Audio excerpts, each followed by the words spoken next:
wanted to get on here and talk about the reasons we do fitness. I think a lot of times you look at the physically fit and say they're vain, or they just like looking good, or they just want to look good, or they do all of that so they can wear those teeny tiny shirts out in public or whatever. And that may be the case, right? That, hey, I think that's kind of where some of us start, and then I think that's where I started. I wanted to eat a lot of bad food and also look good at the same time. But as I've gotten older, I've realized that fitness is for life, not for hotness. I lift weights and do all of this physical activity so that I can get down in the floor and play with my kids, and then get down in the floor and play with my grandkids.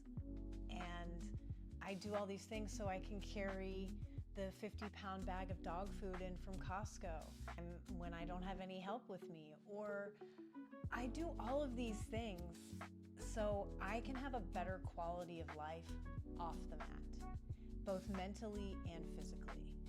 And I think there's a lot of reasons that people get drawn to fitness. For me, it started off as wanting to live a life of no consequences.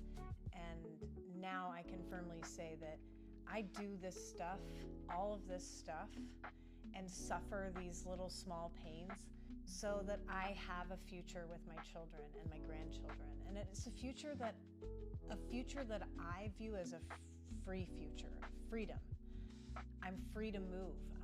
I'm not restricted by the incapabilities that my body has accumulated over the years, because I've kept those joints moving, and I've invested in the food that I'm putting in my body, and I've invested in sleeping and getting sunlight and all of those things. And I think that's why I do what I do now, and why I want to encourage others to do it as well, because I'm not training for a marathon, I'm not training for a race, I'm not training to be an athlete. I am training for old age. So let me know in the comments, what are you training for? Bye.